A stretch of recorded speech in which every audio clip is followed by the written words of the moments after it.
Hi all, welcome to Tom's Dojo. I'm your host, Tom Carroll. Today we're going to be making quick and easy sandwich bread in a loaf pan. This is the perfect recipe for beginners. I want to thank Arlene from Texas for requesting this recipe. It's really simple. You only need 4 ingredients: all-purpose flour, whole milk, instant yeast, and some fine sea salt. It takes 5 hours to make the bread, from mixing until it's served on the table. Let's get baking.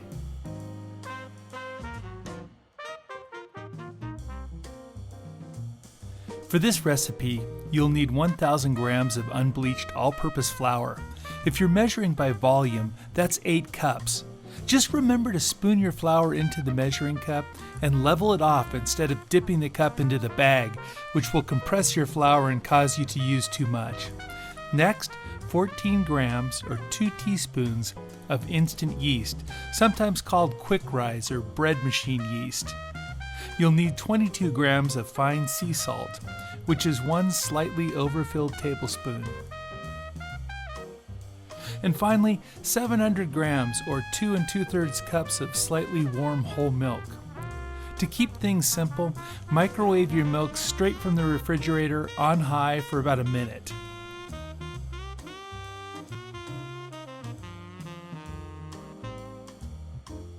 Add the instant yeast to the flour. Use a whisk or fork to combine. The big plus with instant yeast is that you can add it to the dry ingredients without having to hydrate it first. Add the salt to the warm milk and stir it to dissolve.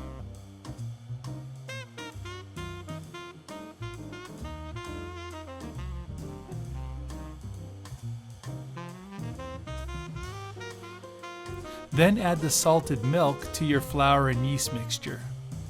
Combine the ingredients using either a spatula, your hand, or a plastic dough scraper. Mix until all of the flour is off the bottom and the sides of the bowl.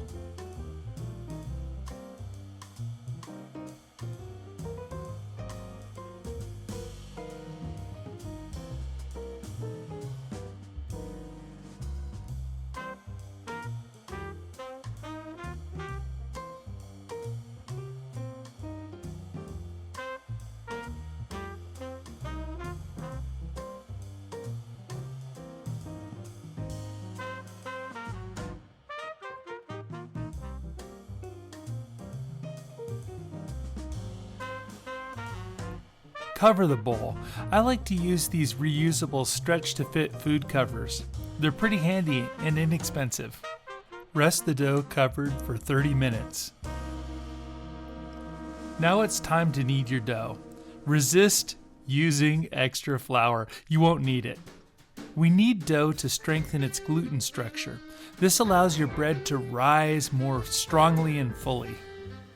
Here are the basic kneading steps shown in slow motion. First, stretch the dough. Then fold it over on itself. Push the dough away from you. Turn it and repeat the process.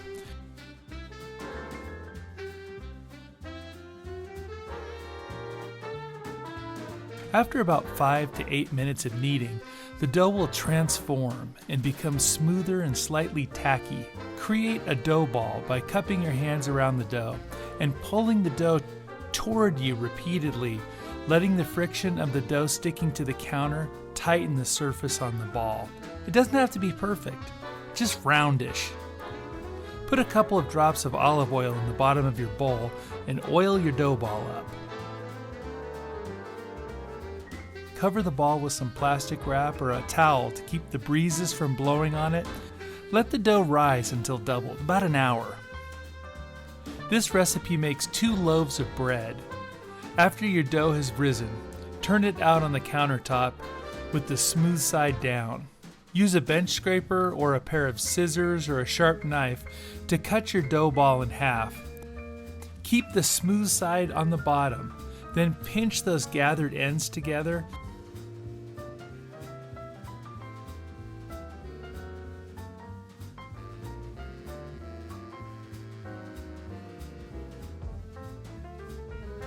And put your dough ball on the counter.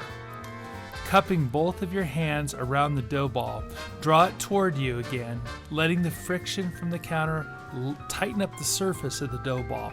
This is a lot easier done than said. Again, you don't have to be perfect, just go for round and smooth. When you're done forming both dough balls, sprinkle the tops of the little all-purpose flour to keep them from drying out and from sticking to whatever you use to cover them. Cover the dough balls and let them relax for 15 minutes.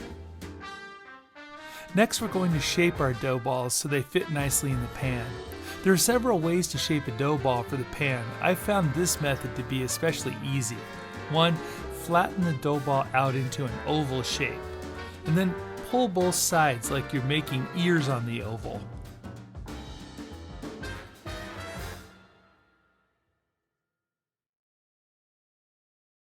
Fold each ear over the body like you're making a paper airplane or an arrow tip. Starting from the tip, using your thumbs, tightly roll the dough up.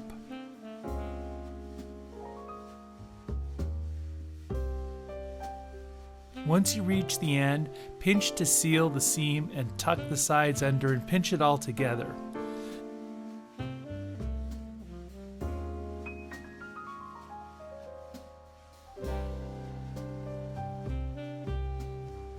Then flip the dough ball over seam side down. Oil your loaf pan with a little olive oil.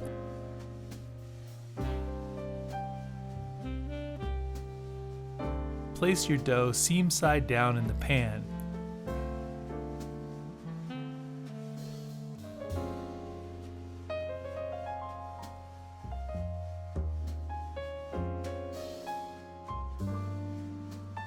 Preheat your oven to 392 degrees Fahrenheit.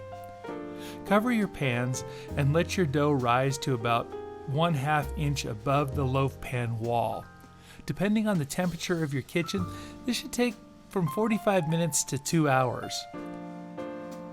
Scoring is making shallow cuts in your bread to provide decorative designs, and it's also a functional way for your bread to expand more predictably without blowing out.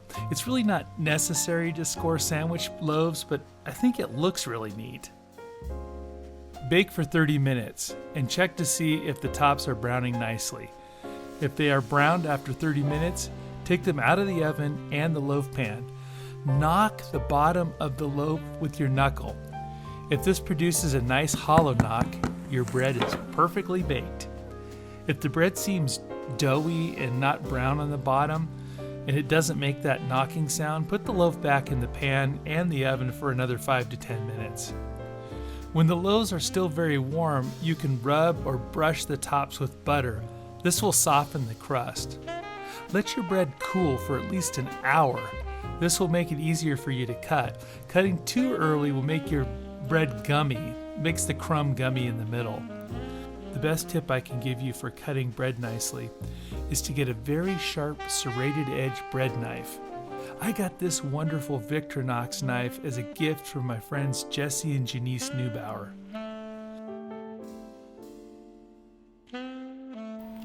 Finally, we get to enjoy the fruits of our labor.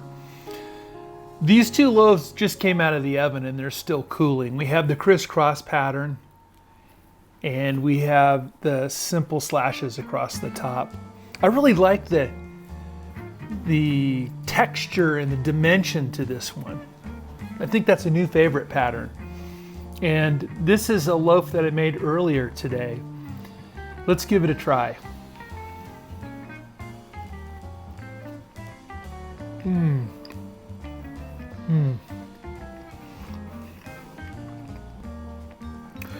This is very tender. It's got a very nice crumb and just a little bit of bite on the crust, but a little chew on the crust. It's delicious.